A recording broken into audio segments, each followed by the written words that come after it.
Welcome everyone tonight. My name is Bill Brown and I'm the president. I see some new faces here tonight.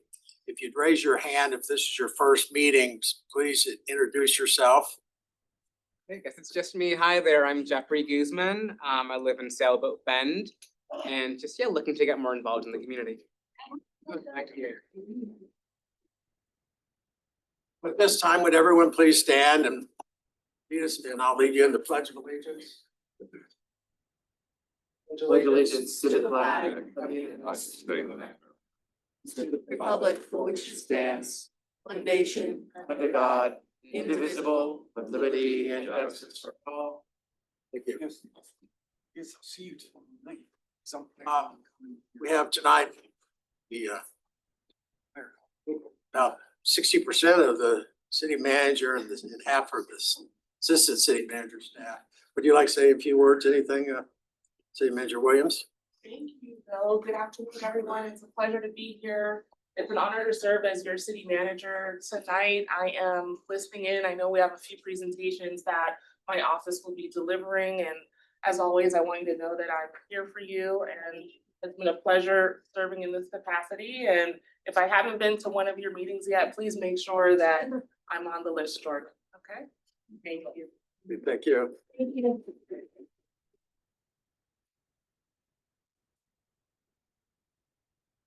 Tonight, we have from Fort Lauderdale's finest on the police department, public safety. We have Andy, last name Guevara, and we have Judy Shelter. And if anyone has anything to ask of them, or do you have anything to report out? How did your, Tips for Cops program go? Did very well. We had 3 of them. Did very well. Thank all you guys for coming. I missed the lunch.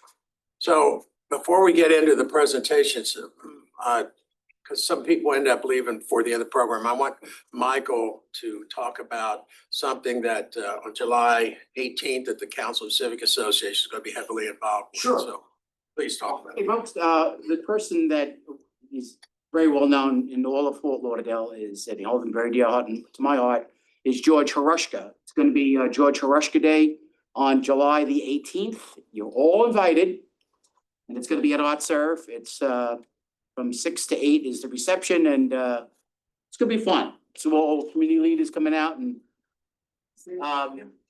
what day is it? July 18th. It's a Saturday. There'll be light bill of fare and wine, beer, and soda served, and we're even going to get a proclamation for George, and you're going to find out a little bit about George's life if you don't know it.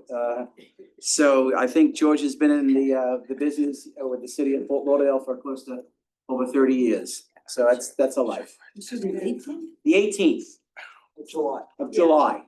2026. That's a Saturday.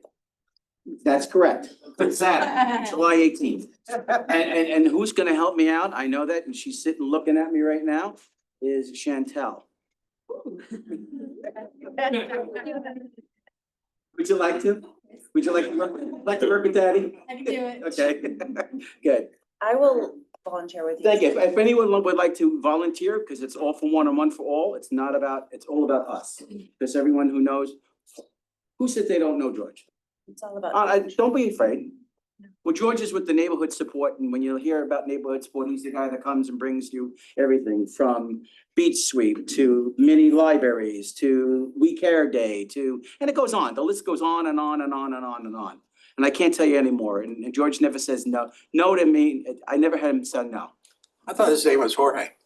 Oh, George? no. How But do you say anyway, his last it's name? again. It's from 6 to 8. And it's July 18th, Saturday, July 18th. Okay? And it's at Art Serve, 1350 East Sunrise Boulevard. Okay. Since we're talking about social events, Yes. can we hang up, could you put up? Well, I have that on the agenda, but if you. Yeah, want to but go then ahead. people will leave, so Yeah, good. I wanna make sure they know about it. There we go.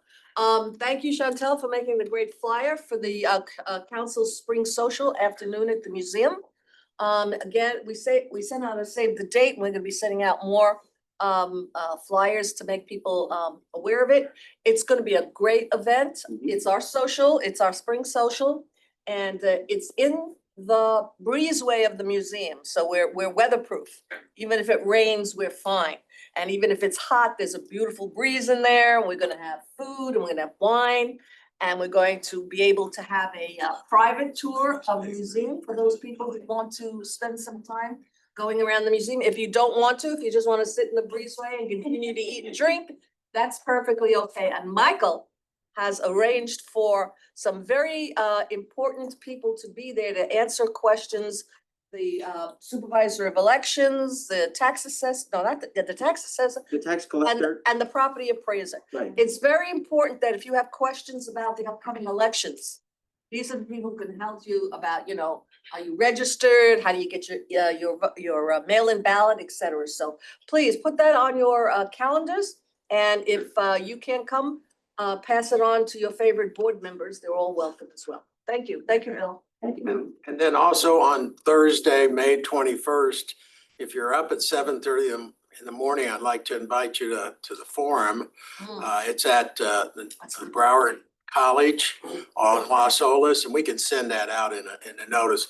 But City Manager Raquel Williams, Marty Keel, the property tax appraiser, and myself, as chairman of the budget board, we're gonna have a panel discussion on the future of the challenges with what's facing the city, if there's shortfalls or any property tax reductions that come out of the State House, property assessed values and everything. So it's gonna be a good open discussion and topic. So I look forward to serving on the panel with our city manager. She brings a wealth of knowledge to the table. And so please join us. Accountant Mary Pellegrin's a sponsor. Ted, you're a sponsor, myself. So you're more than welcome. I know Barbie and Steve, you've attended. Marilyn, thank you for being a sponsor. So The date and time. May 21st. It's a Thursday morning, a week from Thursday at 7:30 to 9 a.m. And if you've never been to the forum, it's a good opportunity to come, and a lot of good speakers. Yeah. Coffee and bagels. Coffee and bagels. Yep. So at this point, every bill for property tax removal has been shut down. It's voted down. So the only way that that can get No. put on the, No. according to the Florida, They could potentially come back for another session specifically devoted to property tax. It's on the table, okay, whether it happens or not. Representative Lamarcus said that a lot of pressure is coming from the governor to have a special session he can next month. place something on there. That's the only, that's just gonna happen. Yeah. Okay, one final thing. I would ask everyone to join me in keeping Betty Shelley in your thoughts and prayers. Laura, would you please carry our thoughts and prayers to her? You want to explain what happened? Sure. So Betty had another accident, and so she had a little bit of a fall, and she has broken her elbow, and then a series of setbacks. But I just talked to her yesterday. She's doing okay. She was very sad that she could not come today. And she sends everyone her love, and so she was very sad she could not make it today, but she is hopefully on the mend. She's got some family coming into town and her son who's here to help watch her. Okay, you gotta send flowers. For So please send our condolences, not condolences, but I mean our Yes. speedy recovery. Yes. See you next month. Yeah. We'll do it. Okay, so we're gonna jump right into the program, and then we'll end up with treasurer's report and any other new business. But the first out of the gate, since we're following the Kentucky Derby, we have the lineup of some stellar individuals tonight. Will be Ben Rogers, who's going to give us an update. Ben is our one of the assistant city managers, who's going to give us an update on the city hall. One of the things, as this progresses, it was first discussed coming back to June 2nd to the commission. So we wanted to give an update so the commission or the council was informed. It looks like it might get pushed down to the first meeting in July of the commission. But at least he's going to give us an update of where we're at kind of today with it. So thank you, Ben. Perfect, thanks, Bill. As Bill said, for those who don't know, my name is Ben Rogers. I'm Assistant City Manager. I know a lot of you have been following this front and center, some of you from afar, so just want to do a quick summary of what we've done over the last couple of months, where we're at right now and what our current efforts are on. So the first is just a timeline, a snapshot of kind of where we were. I think the last time I came to this group was maybe last summer, right when we started the unsolicited proposal review. So if I take it back to last May, we received an unsolicited proposal for the construction of a city hall facility. The city commission, before their summer recess, accepted it and created a competition period. In August of last year, we received 5 additional bids, so 6 total. And then we did a review process during the late summer and fall period. In December 2nd, we did presentations from each of the proposers. The city commission then ranked each of the proposer firms and authorized the city manager to start negotiations with one of those firms. So we met with the top ranked firm starting in January. We structured kind of the negotiations where we did a term sheet. The term sheet just kind of outlined the high level macro terms that would be in a future agreement. And we created working groups. So we had a legal working group led by the city attorney. We had a large project group that was led by the city manager. We had a design build working group that was led by Colette, and a couple other working groups that kind of put this thing together from a 360 lens. So we took that term sheet to the city commission in April and got some feedback from them at that time. February. We took it to them. We got some feedback. We finished our negotiations for the interim agreement in the month of March, and then we brought it back to city commission on April 21st. During that conversation on April 21st, there was a lot of different components that were in there that we went through, talked through with the city commission, and that's kind of what I'm going to highlight where we're at today.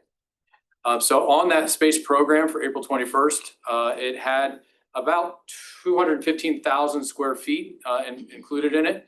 2 different buildings, a standalone chambers that was about 12,500 square feet with capacity for about 300 people, and included some space that was pre-function area, overflow seating areas, meeting space for executive breakout room, things like that we don't have in our current facilities.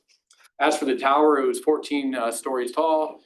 It incorporated most of our staff, about 500 staff members, 575 that were going to go into the building, ranging from majority of all of our departments. There were some operating departments that were determined not to go into the new city hall based off of the space program that we were working through.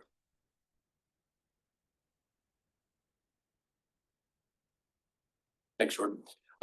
Also in that interim agreement, it had the cost and it had a lot of the legal terms that we had to work through and consider. And so on the left side, you can see the cost summary. It had about a target goal of 200,000 square feet.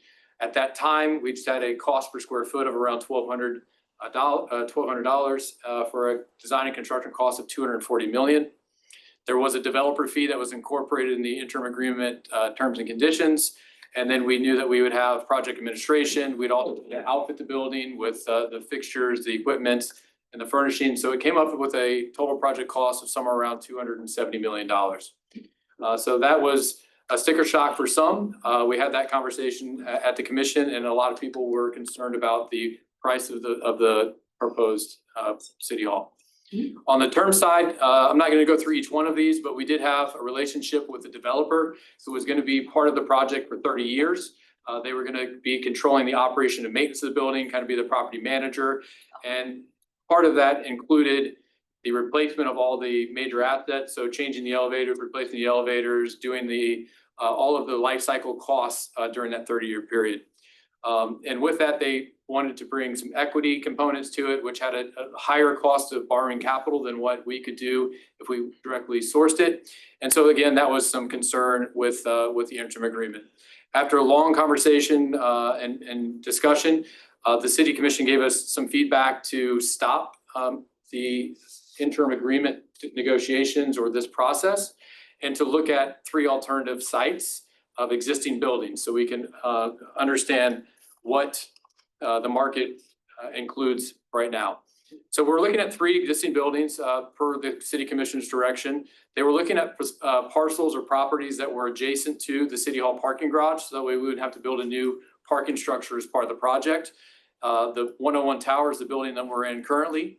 1 East Broward Boulevard is adjacent to us, and that's where the city commission offices are at. And then across the street to the south is the federal courthouse building. So what we're doing at this point in time is we're doing property appraisals. We have onboarded 2 firms to go through each building. So we'll have 2 different appraisals for each of the 3 buildings that will look at different use cases and value the buildings based off of their current condition. We also have Jacobs, who's serving as our owner's representative, doing property assessments. So they're gonna be doing things like structural review. They're gonna look at all the mechanical and building components. They're gonna look at the lifestyle or life cycle of all of the components, when replacement's needed, what it would take to upgrade the facility to a critical facility, a Cat 5 consideration, all those things. So we're looking at these buildings as apples to apples. And then they'll be presenting that or providing an analysis for us of the different opportunities. So that's where we're at right now on this process. And I'm really here to just get feedback, understand what issues the council might want to incorporate in this project. So, I think it's safe to say that pretty much a June 2nd meeting is just not gonna have a lot of information. It's my feedback from seeing the commission, they're all comfortable with extending it out to the July meeting. I think the most information that we'll have by June 2nd has to do with the appraisals that are being done. We feel that the July 2nd meeting would be the most appropriate meeting to have more of the substantial information ready and available to share and discuss with the commission. Well, thank you so much for this. I don't know why, well, I know why. The commissioners came to, had a come to Jesus moment, some of them, at that meeting relative to the costs. Cause it's a lot of money and, you know, the figure of $750 million over a 30-year lifespan scared a lot of people. But there were a lot of people who testified about this being, rushing too quickly into this and, why haven't we looked at the alternatives? It's a good number of people who've been pushing not any particular alternative, but looking at the alternatives. And, you know, I was the chair of the infrastructure task force when we did the reimagining City Hall project. And a lot of the feedback that we got from the people who participated in that was that cost was they were very cost sensitive. I don't know if anybody's seen Johnny Rodstrom's article that he wrote about, you know, the results of the reimagining Fort Lauderdale statistics from our study. But 60% of the people said that cost was the most important thing. They did not want to spend a lot of money on this, and very few people were interested in the iconic yada, yada, yada. Everybody wanted a safe, efficient, very good city hall. So cost became a real driver, I think, of the come to Jesus moment where they decided, okay, let's look at these. And that's a wonderful thing. I don't care how they got there, they're there now. And I'm very concerned that when we do this analysis, that we keep a lot of other options in mind. It's not just, is this building good, is that building not good, If you go with another alternative, and I shamelessly caught you in the garage to lobby you for this, if one of these works, if let's say they decide one of these works, you still have the City Hall site. You can still monetize the City Hall site. You can sell it. You can sell it to, in my estimation, a live local developer. Let's get the most we can get. And you get affordable housing downtown. And you take that money, and guess what? We have a big piece of property at the One Stop Shop, which we'd love to have as a park. So let's take that, whatever we get for the City Hall site, $25, $30 million, whatever it is, and let's build a ceremonial City Hall in the park. You know, it doesn't have to be a big building. We could use these buildings if it works, okay? And we'll just have a gem of a beautiful ceremonial City Hall in a beautiful City Hall park.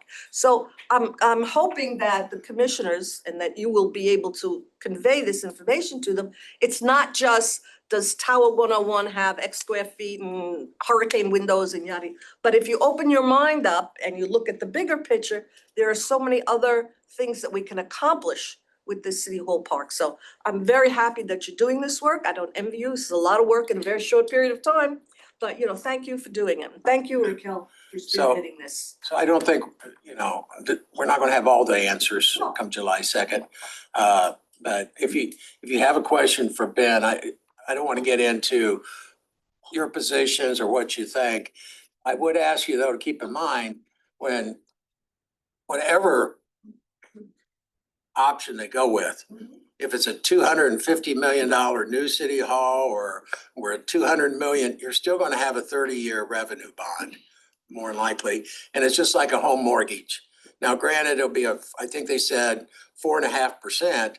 So, I mean, a 4.5% on $250 million project, you're still looking at close to over $550 million on a 30-year life cycle. Yeah, and So, you gotta pay for yeah. the money. The money doesn't come But free. the big shell shocker was from the 11.2% or something? Of development. The development. And they had some equity into it versus if we go revenue bond at Ford, which with the city's, was a triple A Mhm. rating would be at 4.5. I think we get one at 4.5, so. There's still gonna be finance costs over to, you know, doubling whatever the cost of the project. Understood. Okay.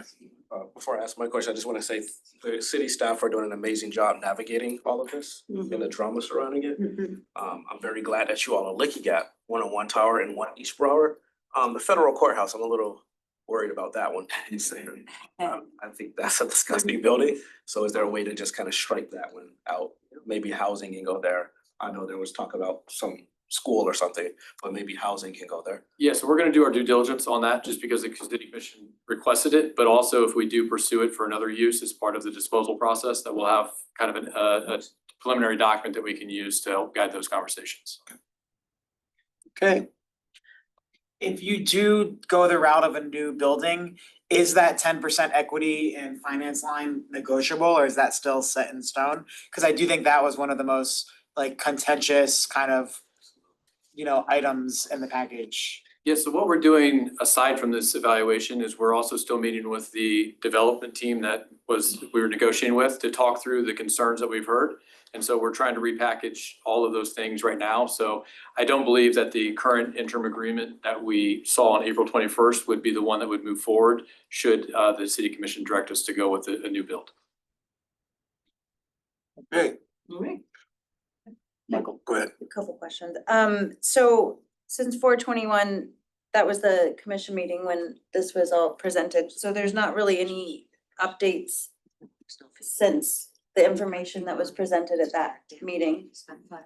Other than the fact that we got all the ducks in a row to get the information that we need. There was a letter to commission that was sent out about a week or so ago from the city manager to the commission that kind of memorialized the topics that we talked about, the scope of Jacobs and our owner's rep and our appraisal process. Okay, so what are the plans for community outreach input with regards to everything we're gonna learn from here?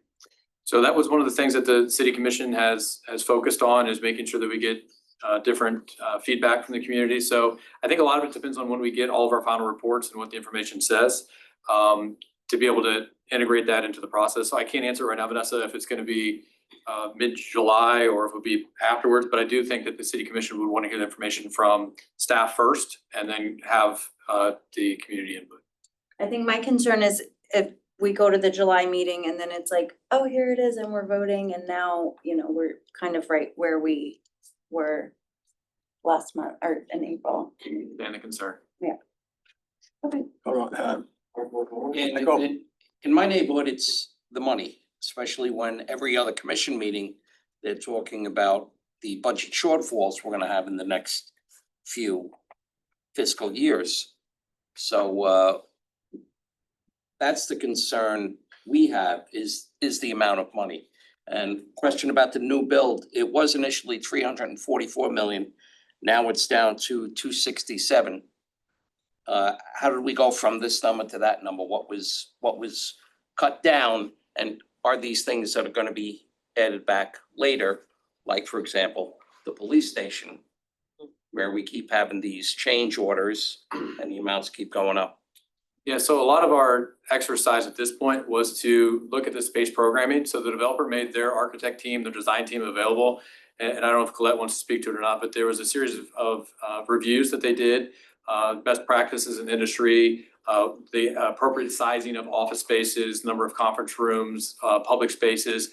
And so we cut down the square footage dramatically. It came down by almost 100,000 square feet, based off of the September, November information that we published. So that was a biggest component of it.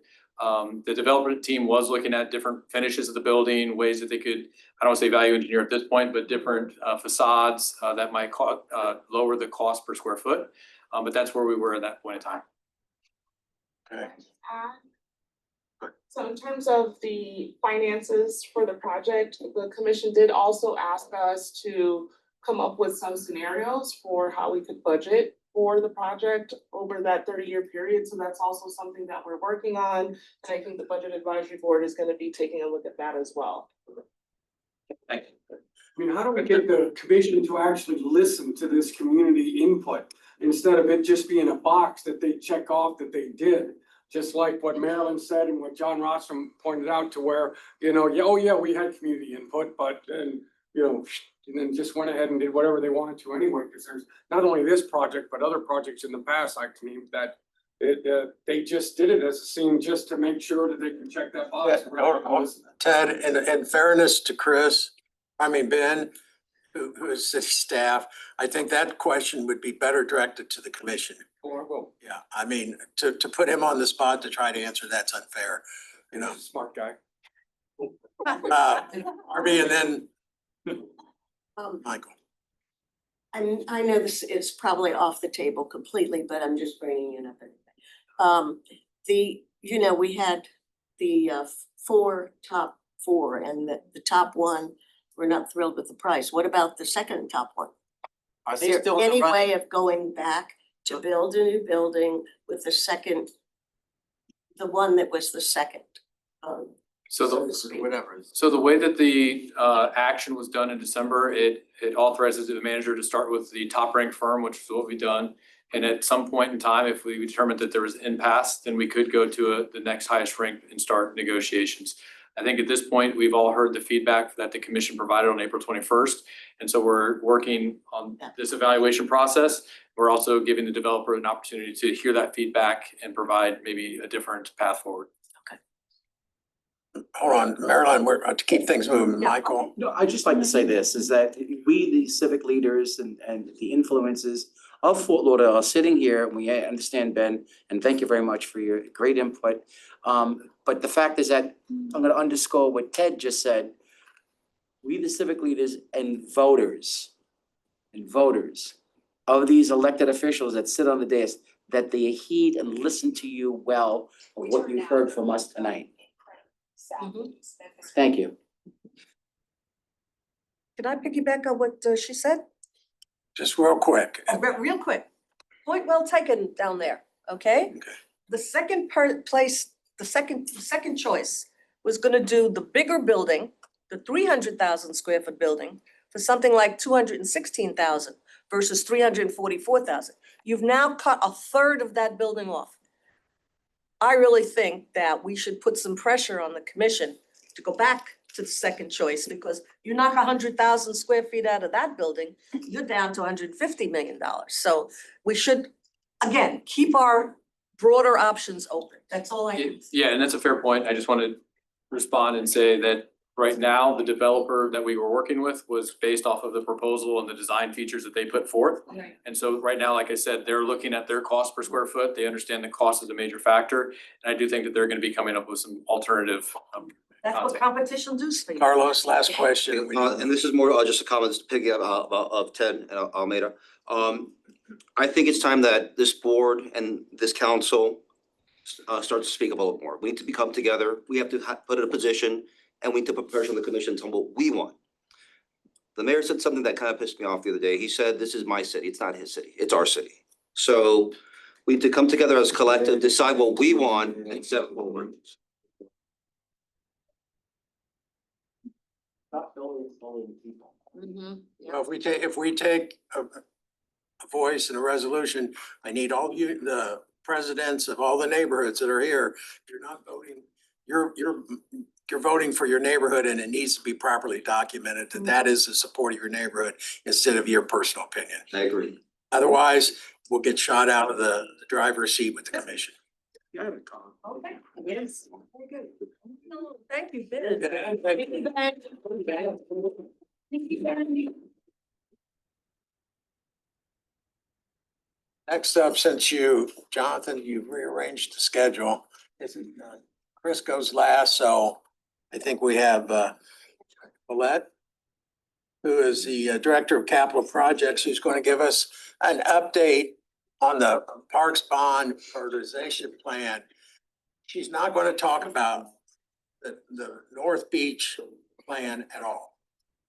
That's not to take away the controversy of it, but that's not what we asked her for tonight. To give an update on where we're at with the $200 million bond issue.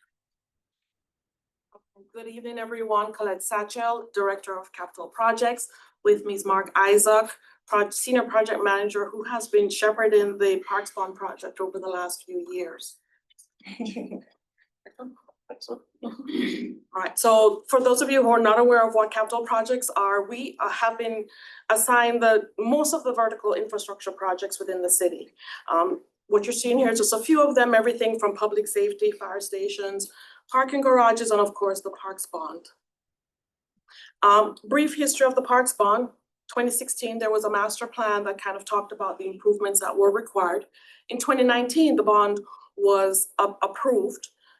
Fall of 2024, we started to look at how we would implement this bond. And in early 2021, we came back and kind of reprioritized those things that were going to be done. So much of the work that has occurred since then is based on that prioritization in 2021 and the master plan that was done in 2016.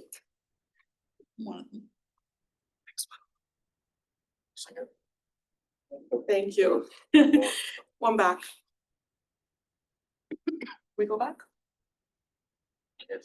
We skipped one? Okay, all right, so the funds from the bond were being issued in tranches. The first tranche was $80 million. Second tranche was $60 million. Of that, we have spent, as of December 2025, we have spent $59.4 million. A future tranche will then address the balance of the bond funds to make it to $200 million. By district, District 1 has 17 parks. District 2 has 23, District 3 has 23 also, and District 4 has 33.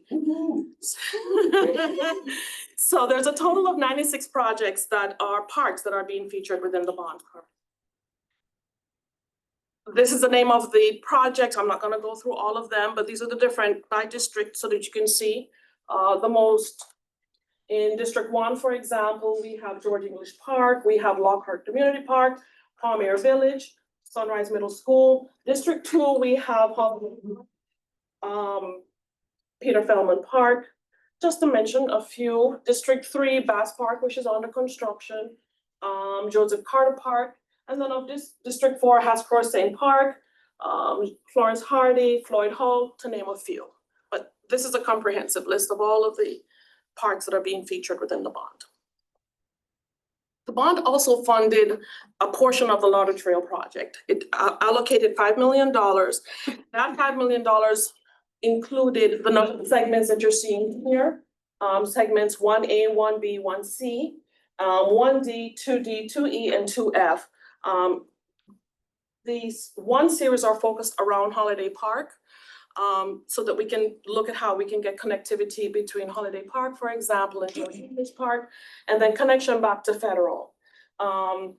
Those sections are in design. We've actually received a grant for segment 1A, and we've started, we have plans for segments 1C, and we've started developing portions of that. That's great. So if you say you receive a grant, does that mean that is not part of that's extra money? Additional money. Oh, good. Go back a second. I'll take a brief moment to point out that if you total all the funds that you're seeing here, it exceeds the $5 million. So one of the things that we have to do in implementing the bond is going out and securing through grants and other funding sources, money to help supplement these funds for these projects.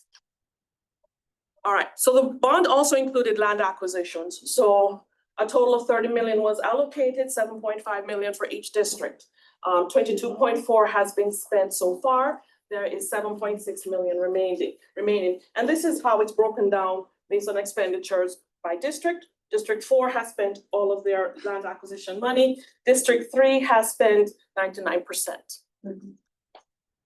Real quick on, I thought districts 1 and 2 sent some of their money over to District 3 to complete some of the Carter Park.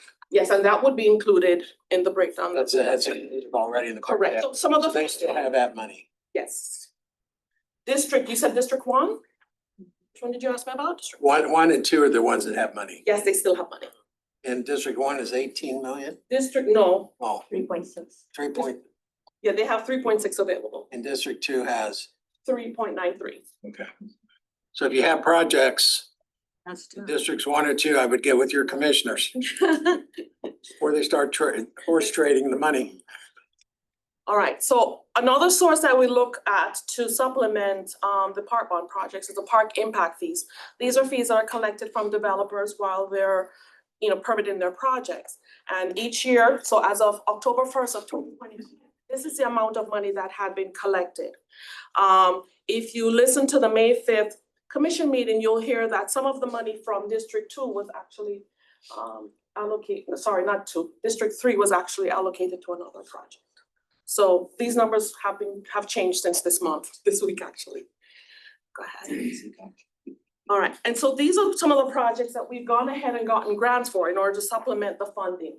Lauder Trail, as I mentioned before, Cooley's Landing, Joseph Carter Park, Oswald, Cooley's Landing, Lawrence Hardy Park, and North Fork River Park. We've applied for funding, and we're waiting to see if we'll get approved at the beginning of the summer. All right, so these are some of the completed projects by district. You will notice that some of the projects say phase 1 of 2. So what we're doing is, as we're moving the projects along, if there's a portion of the scope that can be advanced, we're advancing those portions so that we can keep the projects going rather than waiting for 1 or 2 elements. So wherever you see phase 1 of 2 or 1 of 3, it's because we've broken the project down into phases. So for example, George English Park, we've completed phase 1, which is some field lighting improvements. Within District 1, we also completed phase 1 of Florinata Park. District 2, Cooley's Landing, phase 1. Holiday Park, phase 1, which was a tennis court, the tennis center, sorry. And then the aquatic complex, some funds were spent there. District 3, some work has been done at Oswald Park, for example, also at Mills Pond, phase 1. And then at Carter Park, we did phase 1, which was also some field lighting. District 4, we've done some work at Hardy Park, the Las Tunnel Top Plaza. It's not the park anymore, it's a plaza now. And then, we've also done some work at Virginia S. Young. All right, so what are the things that we're looking at in implementing the projects? We're currently looking at what we're calling construction readiness in order to implement get the projects going. Do we have permits? Do we have plans approved? Are there no hurdles in starting construction? Then we also look to see if the projects have adequate funding. Do we have a grant application? Because these grants have timelines, so we want to make sure that we don't lose the funding. So one of the factors that we look at heavily is what is the time frame for the grants? We look at what the commission priorities are. What is the life cycle readiness for the equipment that's there already? And then of course, there's interaction with other work and other improvements on site. All right, so we have then broken down the projects into what we're calling anticipated construction start for FY, and then you'll see the year. So wherever you see FY 26, these are all the projects that are either under construction or are going to start construction during FY 26. So within this group, you'll see we're doing multiple projects at Sunrise Middle, Palmyra Village, Warfield Park is under construction. Holiday Park is going to start construction this month on phase 2, and then we're doing some work at Cortes Triangle Park. Peter Feldman, also Park. Bass Park is under construction. Mills Pond is under construction. Esther Davis Wright started this week. So we have a lot of projects that are scheduled within FY 26 that are already under construction and some that are very close to being ready to start. FY 27, these are projects that, you know, we're already designing, we're already getting permits approved. We're looking at funding, where do we have funding, what do we need to do to secure the funding? And that's really directing our efforts. So for FY 27, we're looking at finishing up all of the work that we're doing at Sunrise Middle. We are looking at how can we use some grant funding that we have at Cooley's Landing so that we don't lose that funding. Holiday Park has some other work that needs to be done that of course isn't funded. So that red tells you that I need to go out and find $2.26 million. It's a lot of money. But it would be appropriate to do that now because we're already there working. You know, the quicker we can get finished and turn the park over to the public, we look at how we interact with our residents as well. Next one. Also in FY 26 and 23, which also has a budget shortfall of 2.4 that we're working on. Joseph Carter Park is in design, and I think towards the latter part of FY 27, we should be able to get that one out for construction. Aldwell Park is scheduled for FY 27. Also, that one's probably gonna go out. It's going out for bids this month. And I think we may be able to start construction at the very early end of FY 27. Percent Park is in design, 90%. I think we're really anxious to get that one going as well. Gorbett's is scheduled for 2027 as well. FY 27 starts in October of this year. Yes, go ahead. We broke ground, or we had the groundbreaking for Sunrise Middle like months ago, and then nothing's happened with shift construction. And I know my civic association like really, I guess, on top of it, or wants to know more, or wants to know when they're actually gonna start construction. Do you have more information on that specific project? So they are underway on construction at Sunrise. Because of the way the project has been phased, they've kind of stalled on certain elements to allow other elements to catch up. So they are actually wrapping up that phase 1 work right now, ahead of us starting on phase 2 work, which is going to be a bit more impactful. You'll see more actual work out for phase 2. That would be the new artificial turf fields and a pavilion. So that would be more visible improvements versus what was under construction for the past couple of months. Let's hold questions until we get to the end, and then so they can complete the presentation. We'll go back and address questions. Thank you. Okay, so FY 28, Lockhart is there, but that probably will be delayed a little bit because we need to finalize these concepts on that. But for 2028, we also have Palmer Village Park, some additional work there, and some work at the school's Florinata Elementary School. Also in FY 28, Sistrunk Park, a later phase of Holiday Park, which is the pickleball courts. Riverland Park is included here. And Coley Hammock Park also has some work being done there. Notice, again, we have a budget shortfall on the pickleball courts, but work in progress. All right, in FY 28, Floyd Hall Park is in design right now, so we feel pretty good that that one's gonna be ready for 2028. Santa Park also is scheduled for 2028, which is also in design. It does have funding scheduled for tranche 3, but we have received money so that we can go ahead and proceed with design and permitting and get this one ready, because it's a pretty substantial project, Santa Park. Also in FY 29, what you're gonna notice is where we say funded, it says no tranche 3. Those are projects that we don't have a lot of funding just yet. Some of them just have small seed money that will allow us to start design early and get ready for 2029. But included in there is some of the phase 2 improvements for George English Park, for example, Beach Community Center, Cooley's Landing. There's some additional work that needs to be done. I think we have some flooding issues there. We may have to raise a seawall. So you'll see we're planning ahead for some of the things that have been identified in earlier phases as issues. We have Loggerhead Park here as well. Further in 2029, you'll see some work at Middle River Terrace, Vista Park, North Fork Riverfront, and Lauderdale Manors Park. And I think this is the last one, but you'll see also we have some additional work at Ryan Penny Park, Stranahan Landing, and Francis LeBrew Place, for example. All right, so we have presented our plan to the Parks and Rec Advisory Board and we received some favorable feedback from them. I think they're excited to see the projects moving forward.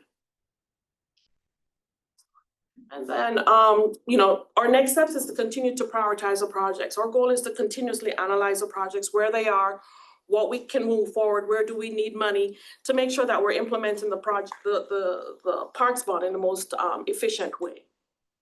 And that's it. Thank you. Okay. Before we take questions, I'd like to ask, I think this will be on a lot of folks' mind. Can we go back to the slide that showed tranche 1 and tranche 2 and how much has been spent so far of the original two, that one? Okay, so you got 140 million obligated. Yes. Tranche 1 and 2. You have projects in those tranches that aren't even anticipated to start for a couple years. Mhm. That only leaves 60 million left for tranche 3.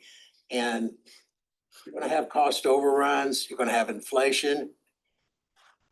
What's the plan to address that? And do you anticipate all those parks that were on the original list of the 200 or the 2019 parks bond never coming to completion? Well, in my experience implementing bonds, whatever projects are identified, we have to see how we can execute these projects. Unless we get direction from the community or the commission saying that we can remove a project, we don't have the liberty of saying we're not doing anything. So wherever, and that's why we're taking the approach that we see that there's going to be shortfalls, let's see where else we can get money, what other sources that we can tap. And we're not just looking at we're looking for Florida Inland Navigation, many different sources to see where we can get additional funding from to supplement those projects. And as we're moving through, we're taking a more aggressive approach to see exactly what kind of a shortfall we're going to have once design starts, so that we can begin to address it very early. Wherever I've instructed my team that wherever possible, let's look at value engineering. Right? If we, rather than getting that $300,000 or $400,000 playground, if we can still have the same one at 300 or 200, as long as the quality is there, let's make sure that we're taking those types of analysis whenever we look at the projects that are being proposed. And I would just, before I address questions, I would hope that there would be some consideration that even though you have to identify those parks, that you don't, whatever little amount of money there is, you just, we see it happen many times. We spend money on design phases, 60% design, and then things aren't funded. And then what happens? It goes up on a shelf. It never happens. So we've wasted taxpayers' money on design fees on projects that don't happen for 10 or 20 years. Am I correct with that statement, Marilyn? It happens sometimes. Who knew it was so hard to spend $200 million? It's hard to spend $200 million, especially if you have to design and permit all these projects. 96 projects. Yeah, I mean, I'm impressed. I mean, everybody who complains to me about, park bond, nothing is getting, should see this presentation. Okay. I could add something really quickly. So the Capital Projects Department is one of the new departments that was organized this year using existing personnel largely from other departments. So we've assembled project managers, architects, and engineers together to try to accelerate the Parks Bond program. And so this presentation is a result of wanting to ensure that we are accelerating quickly and delivering. We are about 6 years into the Parks Bond program. We've spent about 25% of the bond funds, as you can see. And some of the projects that we have funding allocated to have not necessarily progressed or advanced in a way that allows the funding to be utilized so that we can draw down for tranche 3. So our goal here is to make sure that we prioritize based on what was presented. This does have to go to the city commission for discussion. It was intended to be discussed at the last meeting but was deferred to the upcoming meeting. And we anticipate that along the way, we will have those touch points with the community to make sure that we're still in alignment. If we have any funding issues or challenges, we want to bring that forward to the commission and to the neighborhood as soon as possible. So thank you, Mr. President. Carlos first, then Peter, and who's? Laura. Laura, okay. Questions, I'll make them quick. When it comes to Holiday Park and Snyder Park, is any of that money gonna go let's say Holiday Park to the hospital that's being built? Okay, just, and anything going to the pickleball courts at Snyder Park, any of that money going to allocate to help or, cause, okay. And then the other question is, George English is a fraction of Holiday Park, yet they're receiving $5 million and Holiday Park is searching for 2.5. So Holiday Park has had a lot more funding, 27. 20, I believe around 20 million. Yes, about 20 million. But what has happened is, you know, we've broken the project into phases and I think maybe a little bit, sometimes when you do that, It's fine, as long as it, you know, it just seems, a lot. I go to both parks, I love them both. George English looks pretty much new, so it's surprising. Peter, So my question's along the same lines as Bill, picking up from that, when the Parks bond was approved, you had this list of projects, the estimates for which were made, well, presumably before 2019. And pretty much everybody here knows that this program has been slow, to put it at its best. Through no fault of anybody in this room, I think we all know where the fault lies, but I do not see how you're going to stand a chance to do everything that you anticipated doing in 2019 if you're working within a fixed price of 200 million, because there's been huge inflation in construction since then. And my comment is that you should work through what everything else that was promised in the Parks bond is going to cost and possibly tell the commission the bad news as soon as possible, or otherwise you're going to have disappointed people down the road. no, excellent point. That's one of the exercises that staff is working on right now. We're doing budget sheets for every single project. We're looking at funds that have been spent already, budgeting for future design costs and limiting that, because I know sometimes design fees can be, but we have to set limits on them, see how we can work with them. But at the same time, we're also looking at like innovative ways that we can get work done. We've recently had some contractors approved by the commission so that we can use them for certain scopes of work without having to go through the overhead of having a general contractor and so forth. So we're constantly analyzing the program and trying to see how we can come up with a way to best use the dollars. Really, that's what it is, as we're implementing the projects quickly. Laura, and then Marilyn. Sure. Well, I just want to thank you because I know that this is a lot. So appreciate you sharing this and being good stewards of the federal, of the taxpayer dollar, because we do want them used, but we don't want to just spend money and pay design fees and things that we don't need to pay just to say we spent the money. I had a couple of questions, and they're going to be transparently about District 1 because that's where I'm from and representing it. And to be honest, touches a little bit of a nerve with Dottie Mancini that had closed so long. So I was just wondering, with that being on the list of parks, I'm not seeing Mangorian. District 1 has the least amount of parks. We have the most money that's not allocated, and I didn't even know our money was being transferred outside of our district for other people to enjoy. And we have the least amount of parks in the upper part of District 1 where I represent, including our entryways being counted as a park, which is right up against federal, has no fencing, it is not able to be used by families or children, so it's just surprising that that's counted as a park. So my question is, is this due to our commissioner not being as engaged? Like why, what is the process? Can you speak more to deciding where these projects are going and how to ensure that it is equitable for folks across districts? Because it kind of feels like for District 1, we're sort of getting the short end of the park stick.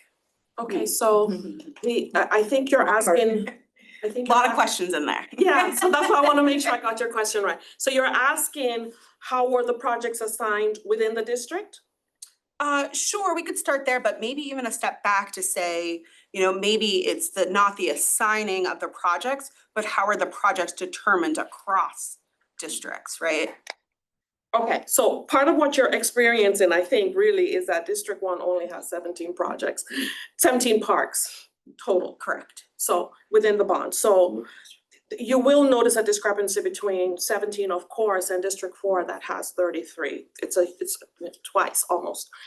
That's number one. The projects that are included in the scope that was included was based on a 2016 study, which we're finding that sometimes residents that are coming to meetings now weren't present when the discussions were had in Surprise, surprise. 2016. And then, you know, the bond was approved and those scopes and the funding was approved in 2019. Again, we're still finding residents who say, I didn't have a chance to give a voice. But we have to, that is our map, that is our roadmap, so we have to start there. And, you know, and one of the things that we're trying to do is to, as we execute these projects, is to engage the community more. We welcome feedback. We will come out once we start the design process. You know, we do surveys, we do HOA meetings. We'll even call on you once our design reaches a certain point and say, hey, can we come and present our design to you? Because we want to hear your feedback. But understand that the individual project scopes are driven by those initial studies and the initial bond. Okay. And just on the education piece, we intend to utilize this information once accepted by the commission to update the Parks Bond website so that neighbors have the latest and greatest information on where the projects are, what's the status, what's the budget, what's the timeline. So that's part of the outreach component that we're gonna be implementing. And if I can, on Donnie Mancini, just for, I don't know how much you know about that. A lot. So we were on a short-term, month-to-month lease with Broward Health. And so until we converted that to a long-term lease, the projects and the improvements were on hold. That happened about a month ago, the conversion from the month-to-month to the long-term lease. So I think that was part of the reason you didn't see a whole lot of progress at Donnie Mancini. Yeah, well, it was a real shame because, and we don't have to go into the whole timeline of that closure, because it was a lot, but still for the city to be on a lease from the county for that space, it's just not ideal because then our residents are held hostage to this every 20 years or so as this gets renewed, and then we don't have access to the wonderful parks that we're paying both Broward and the city of Fort Lauderdale for. Okay, Marilyn. I think you touched upon some of the answers to this next question. This is the plan, this is the pipeline. What's the blockage in the pipeline? Is it the fact that, didn't we have ACAM as the consultant here, was supposed to putting all the projects into design and getting them moving? But now you're saying that you're actually trying to experiment with more flexibility in terms of designs to get more talent to push the things through the pipeline. How much, is ACAM still on board? AECOM is still on board, but we have gone ahead and had additional consultants approved so that as vendors, so that we can engage them on these projects. And we've already started, you know, getting some involved. The two firms are Perkins and Will and CES Consultants. You may have seen us out in the neighborhood visiting the parks with them so that they can begin to become engaged. We're also still looking for additional consultants, and we're working with our procurement department to make sure that we had a good portfolio of consultants that we can share, you know, the work with, so that we can expedite the projects. That makes a lot of sense, and you're being flexible about that and recognizing that the problem is you just don't have enough talent to get the throughput through. And if you increase your talent base, you should be able to do this a lot sooner. And we're also looking at even staffing within our office, because the beauty of bringing together the project managers from all of these different departments is everybody's working on a Parks Bond project, everybody. Nobody is, I mean, is saved. I mean, we have senior project managers and even one of my division directors, we're all working on Park Bond projects to keep things moving. Susie, and then. So, thank you for this presentation. I think it's so nice. Our residents are so excited to see improvements in our neighborhoods, and you're bringing that out to the HOA meetings. So thank you very much. You have Lockhart Park on there, and I attended on the Zoom that presentation the other night. Is Lockhart etched in stone, or is there opportunity to have change? Because what was presented was a little unsettling. So I do not believe it's etched in stone. Okay. I think there's still conversations going on for that one. Ben? Yeah. Thank you. Comment on that one. It's just, I mean, it's like what Laura said. Like Laura said, there's a history on everything. You know, we just don't have a signature park in District 1, and the parking situation, you know, it left a lot of questions unanswered in that, and just to have one meeting on that, I think was not fair to the community. What happens if we don't get parking 3 hours before or 3 hours after? What, you just can't, the public can't use the park that day? We have to scooter there? How does that work? So the way that the settlement agreement with Miami Beckham is structured is the city has the option to put a parking lot on the north side of the site. And if we enter into an agreement to move forward with that configuration, they are willing to pay the city a one-time payment of $1.5 million, which gives them the rights that you're talking about. So as part of the public meeting, and led by Commissioner Herbst, there was a lot of conversation about that. And so we are working through that right now with our city attorney's office and city manager's office on preparing a second amendment for the comprehensive agreement that would memorialize that. I don't know the timing of it at this point, but we did have conversations as recent as today, talk about next steps and getting things going on that. I will also point out that there's 2 parking lots in the site plan right now, one that's dedicated for the park and the community center, and then the larger one on the north side, which would have those obligations should the city move forward with that arrangement. They were even talking about field parking? Like holiday park?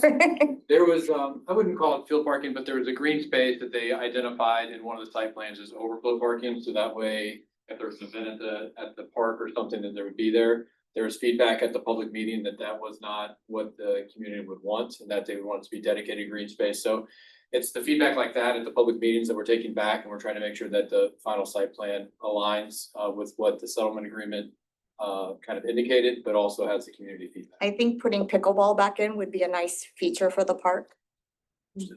But wasn't that taken out by But it's by on the the, commissioner it's on the display. originally? I mean, No. it was. He wanted them. Yeah. There was pickleball in there originally, There correct? was pickleball on the AE kind of site plan, I want to say about 4 to 6 months ago.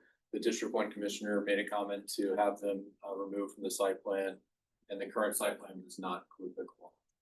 But I think there was a reason why the pickleball was removed, because then the playground was gonna go next to like the street and they didn't feel that was appropriate.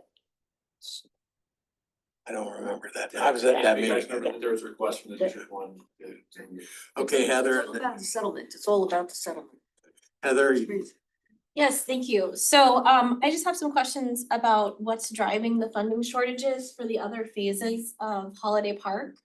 So I represent Victoria Park and it's been such a huge issue. We're really glad to see progress there, and Park has been amazing about communicating and coming out, providing options, consulting on the design. But I'm concerned about delays in the future ones because of funding shortages. And we've had members ask at the past couple of meetings that we've had. We had the mayor last week and about some of this stuff, and he's not necessarily the one to answer that question, but what is driving that and what is the outcome? Because I would really like to over communicate to people in terms of if something is going to be canceled or delayed further, so we're way ahead of it and can alleviate concerns regarding any more holdback up. Okay, so I think we've identified 2 main things. And the first one is really typical of most bonds. Whenever, we try to make sure that we spread the dollars as much as we can and we impact as many projects as we can. And sometimes the scope that is requested doesn't align with the dollars. And so many times when we look at these projects from the beginning, the dollars does not align with the scope. And then the next culprit is time, right? The cost of construction has typically escalated somewhere between 3 to 5% every year. But we went through COVID where we had 10%, 20% in some categories. So before we even start design, your $200,000 in 2019 is somewhere around 150 right now because of those types of costs over 6 years. So the best thing that we can do is get these projects out as quickly as we can, but knowing that we've already been at this for 6 years, we know we're going to have to look at what we can do, and we're trying to take a more proactive approach on that to see how we can help. okay. One final question, Peter. This is a big picture thing.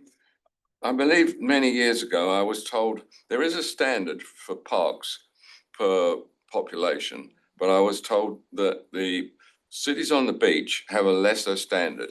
because the beach is felt to be park area. I don't know if that's still true, but if that's the case, I think that needs to be revisited, because you can see how much under pressure all of Fort Lauderdale's parks are now, and the beach is not an answer. So the standard should be looked at and possibly increased. That's a comp plan. Thank you. Okay. Well, thank you. So much. If you have any questions, please feel free to contact people that interact about your neighborhood park. And we're setting up for Chris. After Ben's presentation, I was going to mention, I want to thank City Manager Williams. I think this is I just happened to run across it on the city's website, where now they're posting all your memos or letters to the commission. And that was the first. A little quiet, please. That you can go on the city's website. You want to explain it? Because you know where it's at. Sure. I think you. Sure, so, and we've been doing this for some time, we've just rebranded the memorandums that goes to the city commission, they're called letters to the commission, and if you go on the city's website under the city manager's office, you can see a plethora of information about so many different topics.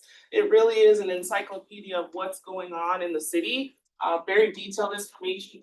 Over the past year, we've actually increased the number of memorandums to the commission. That has gone up by 119%.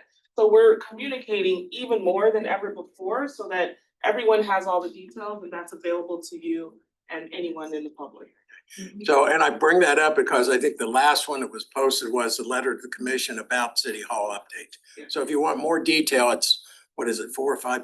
It's fairly lengthy, so a lot of good Very information there. comprehensive, Send you the link. What's that? very comprehensive. Have you seen, yeah, I- I used to have to go search those letters to the commission out, now they're there. Yeah. So it's Thank very you. good. Okay, next up, I ask Chris Cooper, who's our deputy city manager. Anthony could not be here tonight. He's on vacation. I know Anthony's been heavily involved with the Charter Revision Board. And at the last commission meeting, I think it was, where they talked about what was going to be on the ballot and redefining the low-hanging fruit, the administrative issues.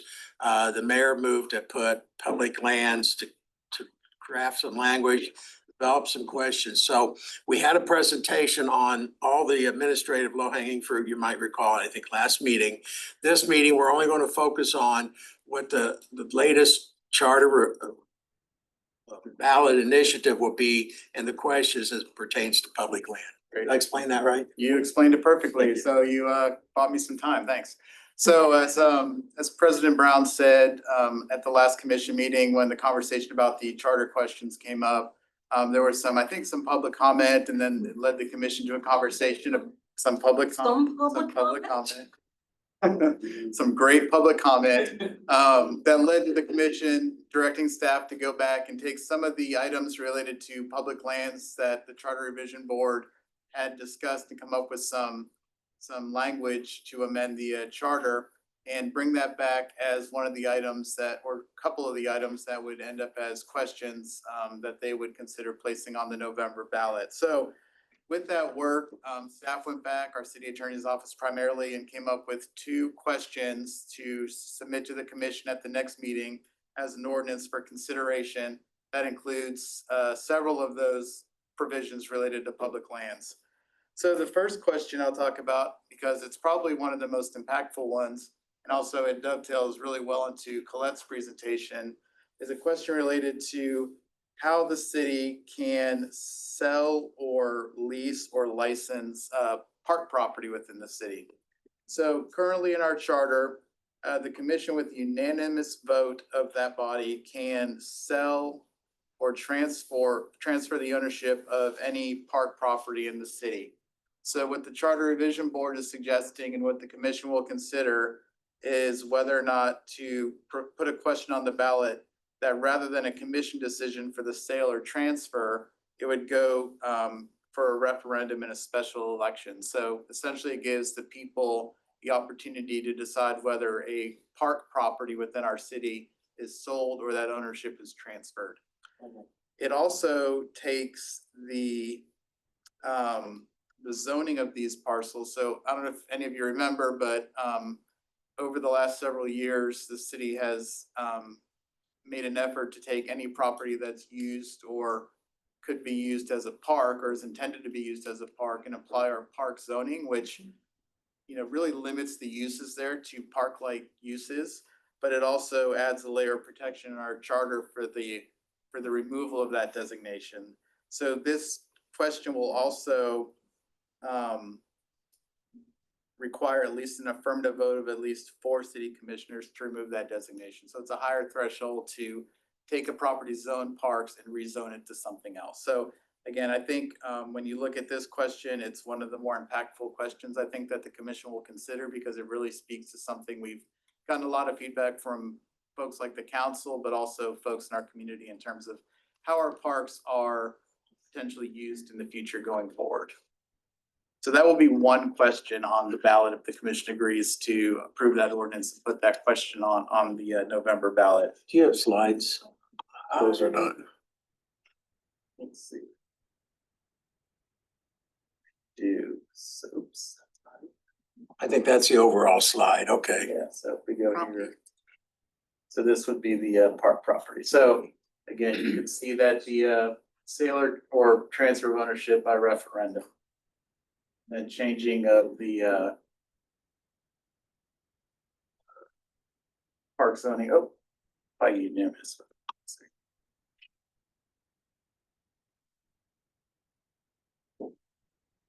I apologize for bringing that. I think it's a little confusing. So let's just go with. Yeah.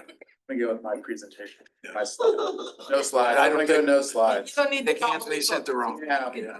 So the other question speaks to the sale or lease or licensing of just other city properties, so not parks related properties. So the question itself is, should the city of Fort Lauderdale charter be amended to simplify the sale of city-owned personal property such as vehicles, furniture, and equipment, and city-owned land other than parks, to add limitations on agreements with private parties for the use of city-owned land, and to add limitations on the sale or lease of city-owned land to other governments. So it looks at several sections. Mainly the amendments look to simplify the process. If you looked at our charter today, a lot of these sections are very convoluted and cumbersome. So what the Charter Revision Board is suggesting is that a lot of that language be pared down and simplified so it's easier to understand by your average person. It also adds in a couple sections that at least 4 commissioners have to vote in the affirmative to do certain things. That includes the sale of real property to private parties, the sale or lease of city property to other public bodies. So that could be anything from the state, the county, the housing authority, but it adds that extra layer, that extra threshold of a vote of a 4 out of 5 to do any of those types of activities. One of the more robust amendments is related to the leasing, licensing, or concessions and use agreements for more than a year. So what this will do is create a tiered system of 3 different tiers depending on the length of the license or lease or concession agreement. So the tier A would be for those agreements that are 1 to 3 years, and it would need to be done with a resolution adopted by an affirmative vote of at least 4 commissioners. A tier B would be a 3 to 10 year lease or license or concession agreement. So it would require the resolution adopted by at least 4 commissioners, a fair market value analysis, an evaluation of the qualifications of the private party, and an affirmation in that resolution that the property is used in the city's best interest. The highest level tier is for agreements that are 10 or more years. So it's the tier B. So again, a fair market value analysis, evaluation of qualifications, a resolution saying that it's in the city's best interest, and also a business viability report to make sure whoever we're licensing or providing that access to is able to operate for that period of time to make sure it's a worthwhile endeavor for the city. So that's really it in a nutshell. Is that one 4 votes or 5?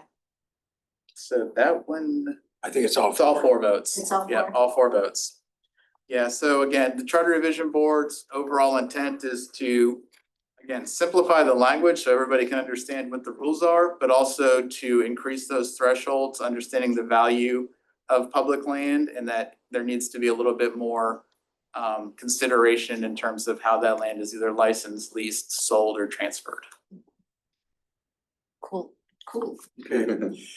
If there's no questions, what, No questions. This is the biggest thing that's happened, in my opinion, in a long time. I mean, when they came to us last month and they talked about the, clean up, fix up, low hanging fruit. And we all just sort of sat here and said, oh, well, it is what it is. And we didn't think we had a chance, but he came to Jesus. I don't know why. Maybe it was whatever. They came to Jesus on this one and you guys have got a very short window. short window. And the one that's, to me, the most important is closing the lease license loophole, okay? That was the Schneider Park issue. That would be closed. And this recognition that when you're dealing with public land, you just can't have three random commissioners decide to, we're gonna do this, that, or the other. It's gotta be a higher threshold. And especially when you get to the actual disposal, that's a referendum. Considering what's been going on in Boca and Hollywood and all other places where people are taking back their, control of the environment in the city, especially open space. If they can pull this off, this would be marvelous. Yeah, so just so everybody knows, for this to become reality, at least on a ballot, the commission will consider it at the next meeting. They'll have to adopt the ordinance on, I believe, June 2nd, so that it makes the ballot in time. But then it's up to, we as city staff can advocate for or against things on the ballot, but certainly you all as community members can. So, we'll really turn it over to you guys at that point to try to help these things be successful when it comes to a referendum. So as a follow-up to that, I had a conversation with Jim Concanon, who is our representative from this body to the Charter Revision Board. Once the language is finally adopted by the commission after the second reading, we'll be in summer recess, but right after the summer, the board will make sure that we have a complete package to send, and then we will come to this body to take a vote. Is it something that we strongly support these referendums for these ballot questions for the referendum? And therefore, if we do that, you can take it as precedents out to your neighborhood associations. Because as Chris said, the city they can only educate, they can't advocate. We can advocate.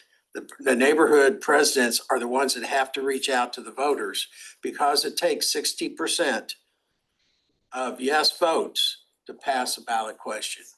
Yeah, that's right. And Jim and I had a discussion. I'm not sure if did you figure it out? I checked on it this afternoon before I got here, and there's still some ambiguity as to whether it's the total votes cast, the total population that's voting, or whether it's the population that voted on that specific referendum item. So we're not certain, but. Yeah. So, but it is a 60% threshold. So you could have, let's say, 1,000 people vote in a general election. And on the whole election, and 20 vote on a referendum in favor of, if that's not 60% of the 1,000, so it would fail. So, but there's no real clear definition on it. If it's about, if 20 people vote on just a referendum and 18 vote, 16 vote in favor of it, then it would pass, and meets that 60% threshold. So there's still some ambiguity there. That'll be clear. I checked with them. So the resources should know, and they If didn't you skip one. look back at a couple of elections. Mr. Couldn't get a clear answer. So what the plan is, I'll be working with the board of directors. We will then, once the membership takes a vote to support each ballot question or not to support, I think we'll support all of them. It's pretty no brainer. Then we have opportunities before the November 3rd election, starting in probably September, October, to go to social media on behalf of the Council of Civic Associations and list all the neighborhood associations that whatever our position will be, which more than likely we strongly encourage you to vote yes on these referendum items. Does that sound like a plan? Can I ask you a question? The commission asked the staff, Someone speaking, thank you.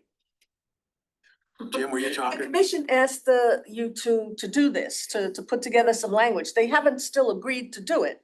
Right, so Okay, that's why I said the next so- meetings are very important, so, My- yeah. My question to the council is, if they're gonna consider whether or not to do it at the next meeting, I believe we should take an encouraging position and encourage them at the next meeting to actually do this, because they haven't decided to do it yet. Takes 2 readings, by the way.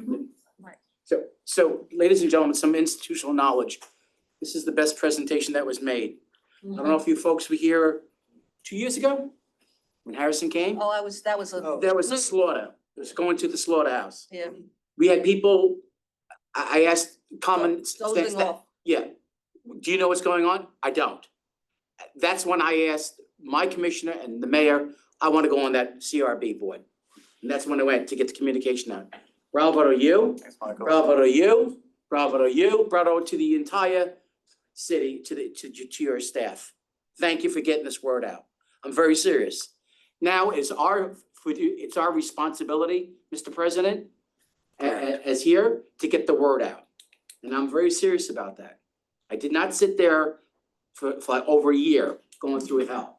We had a conversation today, didn't we, Jim, about, No, I understand that, but he understands exactly what we did. And you got some new team players on there, and we did exactly what we need to do.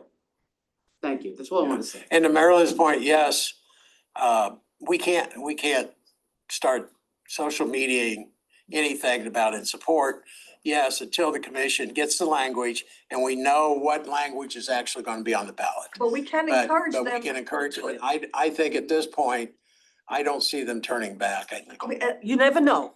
So it certainly wouldn't hurt to have a resolution from the membership saying, we encourage you to go forward with these proposals. Whatever they decide the language, we don't micromanage that. But we should certainly give them some support. I mean, they came to this realization, we should certainly support them.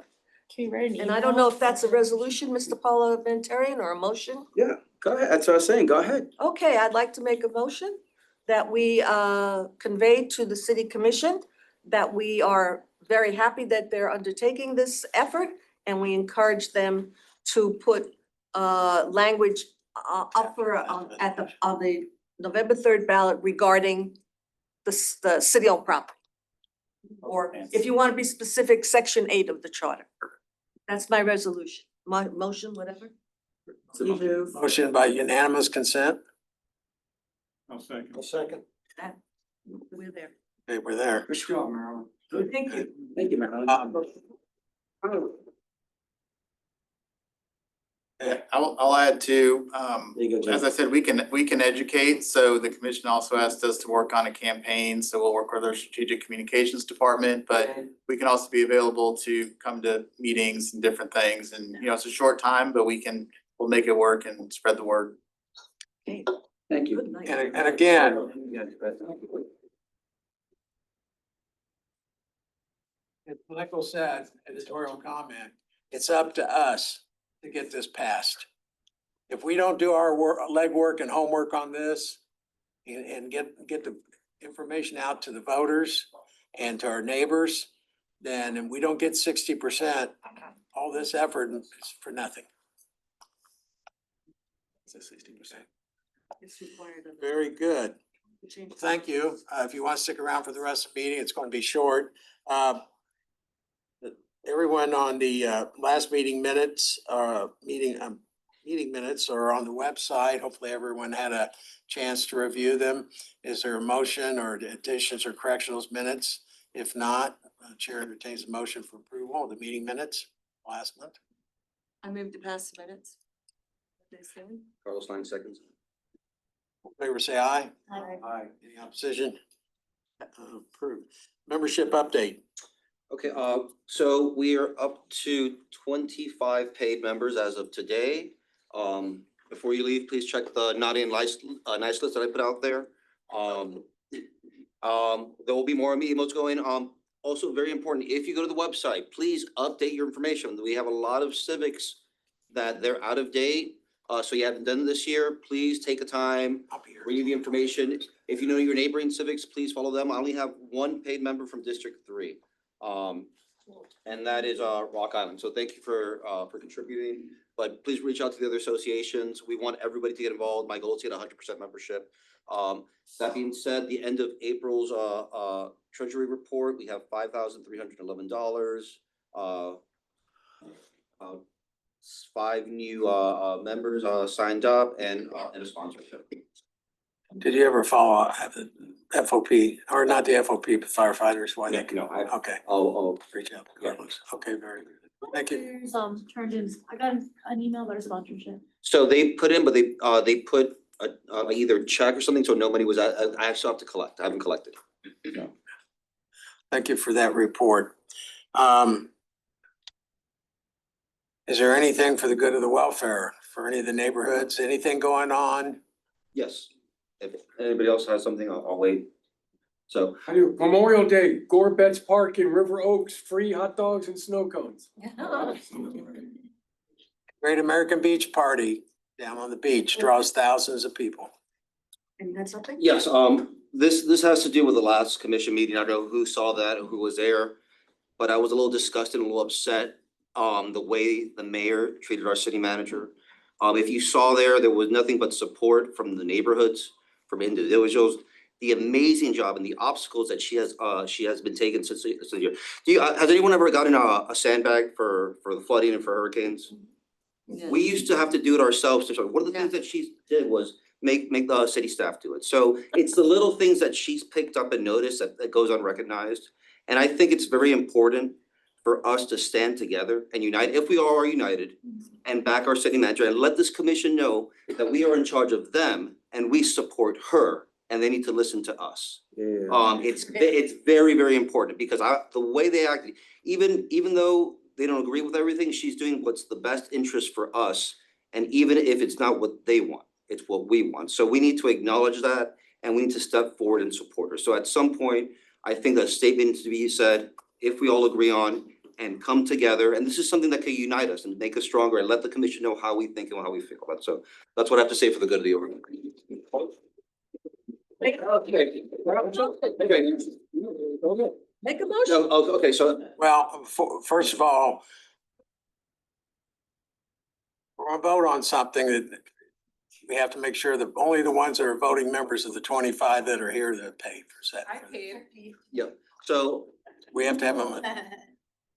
I'm not trying to squash this, but we're gonna follow the right way, because if we get question from the commission, if this was a valid vote, because I'm sure there's one up there who'll ask. How about a board vote?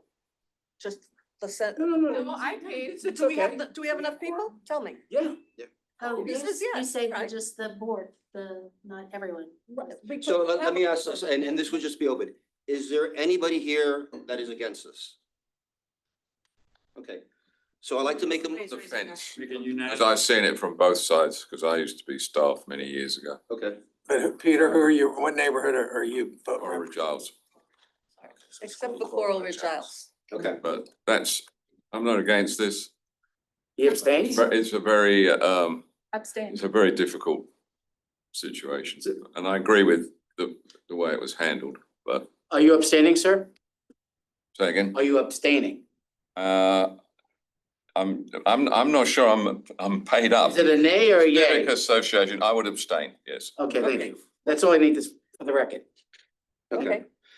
And keep in mind, there's always two sides to every story here, so. No, Peter was our city engineer for years. You know, I remember Peter. Well, Thank you for your service. that being said, I would like to make a motion to the board that we come together with a letter of support to present at the next commission meeting in support of Raquel Williams. So I have a second. Okay. I second that, yeah. That sound good? Mhm. Okay. All in favor? No, Wait. it's gotta do a roll call to Sorry. neighborhoods that are. Call the neighbors. Secretary? So, Bill, didn't you say though earlier that before we voted on something on behalf of our neighborhood, that we would actually have to? I'm not, I'm. Technically right, I what mean, we're talking if- about, I but to vote on behalf of a group of folks that haven't had that opportunity. I'd just appreciate the opportunity, cause we're meeting Yeah. on Thursday to just make sure that there are no issues. Would you accept a friendly amendment to your Yes, motion? absolutely. Well, I mean, An You're amendment? right, no, that's fair. That's very fair. Why don't you amend the the reason motion we're to say president that is we because encourage delegates all, their votes. we are encouraging all of our members I to mean, go back only and get a take sense. positions, Yeah, it's a that- little different. but we're not taking individual positions, we're taking individuals on this council. Well, I would prefer to be able to chat with my colleagues first. My question would be, what are the rules? Because the representatives are here Uh-huh. and you represent your boards or your communities, so you should, Although if it was on the agenda, if I would have known, right, to maybe do that. So, and okay, just so open let's do this. opportunity. We'll push this to the next agenda. His hand up. And then at that point, there will be a motion and there will be a vote. Yeah, we'll put it on the agenda, support the. Yes. And there's nothing, I mean, 6 months, they're gonna reevaluate is what I understood from the commission. It's not really official. That's not official. No, she's on probation. No, she's not on probation. No. Regardless, I think it's important as a council, we are a voice that the commission does listen to. And we either are for or against it, we should say something. So we'll put it on next month's meeting agenda. Okay. I also think that the way that they behaved is not a representative of how we even conduct our meetings in this room. I would never, ever speak to another person that I worked with in the tone and manner that they did. And I think that we live in a time right now where at the very top of our country, certain behavior is being condoned. And we let good people and us ourselves as good people sit back and just let the foolishness happen without saying anything. And if there was ever a time in our lifetime to have an opinion and voice it, we should do it now. And not just, be held back by bureaucracy or, oh, we have to go back to our boards and so forth. There's a moment when you think that something is right and people should be treated a certain way, and we should not tolerate it. And that's it, just basic respect. Exactly. Calling someone out in a public forum like that felt very, and when Beasley said, there has been so many other opportunities before now where this could have been brought up. Why did you wait till now? There was no good response. Thank you. There's a very good point here about our procedures, okay? Yes. Do we represent, your civic association and my civic association sent me here to represent them, okay? Now, if we're trying to take a vote and you don't feel comfortable voting yes or no on that because you think you need to bring it back, I think that's fair. But if you're the representative, it's like being elected to an office. You're the representative. You can make a decision on behalf of your constituency because they elected you to do that. If you don't feel comfortable, I know Dennis always does this. He's not comfortable making a decision until he brings it back. But there are times when you and us and me as the representative can and appropriately take a position representing our group, okay? And if they fire you because they didn't like what you did, that's the consequence. So, that's. Is that clear in I the can't- bylaws though? Cause I I don't know. almost feel like I would need to speak to the president on vice president, if not take it to the rest of the neighborhood. I'm just curious as to what the And bylaws. if it was on the agenda, I might have had the Right. opportunity, that's all. Yeah, I mean, I see what you're saying. I can tell you Central Beach, I answer to 8 other board of directors. My people are. And I'll be honest, there's some split on the boat Yeah. on the board as to how they're feeling on this issue. Let's talk to our people. I just want to make sure that if we carry a strong voice forward, that we have the backing to stand up and do it, so. But moving forward, that'll make it more can we, visible. can we make some type of comment that we do not appreciate? Everybody should be treated with respect and professionalism, and that meeting was not conducted in that way. I think these people I think they need to They need be. guidance. I just want to say, I think everyone here I- can write, I am X, I am Yeah. on the board in CFLCA, I do not think this is an appropriate behavior. Everyone can write their individual. I didn't witness it, but I can go back and watch it. I encourage you, if you feel that way, you reach out to your commissioner. You can see your title. I think we need I go to, back. because this has not even been vetted by the board yet, so. Didn't mean to open a can of worms, but just something that I feel that's It's important. all good. I think it's great conversation. Great. Good conversation. And I Thank you very much, agree, we fellas. need to learn to stick up for each other. I protect those who protect us. Gotta do that. Okay, The- maybe we'll get more officers here, or board members here. So who hasn't paid? What's that? Yeah, who are you? We are one of the poorest neighborhoods and we paid, so, Publix. you know. Well, and for the other neighborhoods in your district? Oh, Of any- those small amounts? If you know, She will. if you know of any neighborhoods in your district, $30 million you paid, please. listen up, please. If you, as we mentioned at the last meeting, we have some Scholarship. money that from sponsorships that neighborhoods who got the sponsors have given it back to allow the opportunity for neighborhood associations that don't have the financial means to join. We will allow them to come in and waive that fee to offset that from sponsorships, the $50 that you're like, whoever brought a sponsorship in the neighborhood association gave that money back. And we'll use that for neighborhoods that don't have the financial means. I think related to that, is there outreach to District 3? Cause I think it's really concerning that there's only one neighborhood there. When you think about the diversity of our city and who's in this room and who isn't, So that's it, bad. so all we do is we have an email list. Well, we don't know if it's updated. It all depends when the last time it was done. So I encourage, we'll keep sending out emails, but I mean, it's hard. I don't know who to contact if their information hasn't been updated. They So don't update it in our computer system, we so can't read them. I go through the city side as well. I would say like maybe Ben has contacts. Well, yeah, so I was gonna suggest, what we used to do is go to, Hold on, there's too many side conversations. yeah. Okay, Okay. so I'll reach out to the city and see if they have more updated list and get in contact with the civics. I recommend the commissioners, cause they know everybody. Okay. But she said that she's tried to update her own contact information and Yeah, it it's does not really old. update. But where are you trying to do it? On the form, On the online. phone? On our form or the city form? this form, yeah, I've submitted it a couple of times, it's really out of date. Okay, so How is it not? I'm not, Like, people I've never even heard of listed as the representatives, and the logos, like. who created that, do you know? On PayPal, that form? That was passed down. No, Yes. okay, we'll work on that. We can. I can- Okay. Okay. Hold on. So when Thank you. Is that some of the civic associations in District 3 don't even meet, so yeah, That we can't control. they may not have a. we might not have. Nice. Motion to adjourn, or is anything else to come before us? To adjourn. Second. Our adjourn. Thank you. Thank you.